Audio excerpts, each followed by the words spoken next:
बुरा ना मानना। सनातनियों, एक बात तुम याद रखना, भारत इसलिए विश्व गुरु था कि यहां पर हमारे प्रभु श्री राम जैसा चरित्र व्याप्त है, राम जी के जैसा चरित्र व्याप्त है। और बुरा ना मानना, व्यक्ति कितना भी महान हो जाए, यदि उसका चरित्र ठीक नहीं रहेगा, व्यक्ति का महानता किसी काम की नहीं और एक दिन धराशायी हो जाएगा। आप लोगों की गलती है, जो भी बाबा महात्मा देखते हो तुरंत चरण पकड़ लेते हो। महात्माओं के चरण नहीं पकड़ना चाहिए, महात्माओं के आचरण पकड़ना चाहिए, भगवान के चरण पकड़ना चाहिए। संतों के आचरण पकड़ो, चरित्र की शुद्धि से, आचरण की शुद्धि से भगवान प्रसन्न होते हैं। भगवान चित्र देखकर प्रसन्न नहीं होते, परमात्मा चरित्र देख करके प्रसन्न होता है।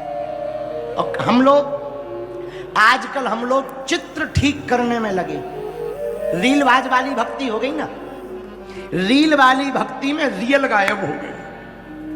आजकल फेस ठीक कर रहे, बॉडी ठीक कर रहे हैं, लगातार चित्र को ठीक करने में लगे हैं। हम सनातनियों से प्रार्थना करेंगे, राजकोट के युवाओं से प्रार्थना करेंगे, गुजरात के युवाओं से प्रार्थना करेंगे, चित्र ठीक करने में समय बर्बाद करने के पहले हमारी प्रार्थना है, पहला समय चरित्र को ठीक करने में लगाया जाए। और याद रखना, जितनी कम उम्र के बच्चे बैठे हैं आज की कथा में, पूरे मेला ग्राउंड में, पूरे स्टेडियम में हमारी हाथ जोड़कर प्रार्थना सुनो। 18 वर्ष से 25 वर्ष की अवस्था में जो बालक सुधर जाता है वो जीवन में कभी बिगड़ता नहीं, और 18 वर्ष से 25 वर्ष में जो बालक बिगड़ जाता है वो कभी सुधर नहीं पाता। और याद रखना युवानों, महान बेटा वो नहीं है जो अपने बाप के नाम से जाना जाए, और बेटा और बेटी तो वो महान है जिनके नाम से मां बाप को जाना जाए।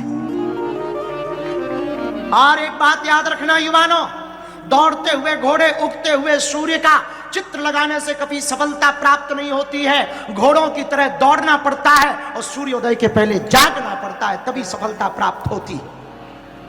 इसलिए आज की कथा में तुम गांठ बांध लेना, चित्र तुम्हारा भले ही बुरा रहे और चरित्र यदि तुम्हारा ठीक रहेगा तो बिना चित्र के भी तुम पूजे जाओगे। विचार करो, गाड़ी बहुत सुंदर हो पर इंजन ना हो तो क्या गाड़ी किसी काम की है? बोलो हाँ या ना।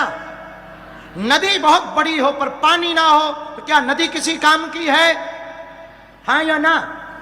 जरा जोर से बोलो। मिठाई बहुत खूबसूरत हो पर मीठी ना हो, किसी काम की है? मकान की कोठी बंगला बहुत बड़ा बना हो पर मालिक ना हो, किसी काम की है? कोई व्यक्ति, स्त्री कितना भी सुंदर हो, नाक काट दी जाए तो क्या सुंदर दिखेगा? वैसे ही जीवन है, चित्र तुम्हारा बेहतर हो पर चरित्र ढीला हो तो क्या जीवन, चित्र किसी काम का है? चित्र को ठीक करने के पहले चरित्र को ठीक करो। हमारे राम जी का चरित्र बहुत मंगलमय है।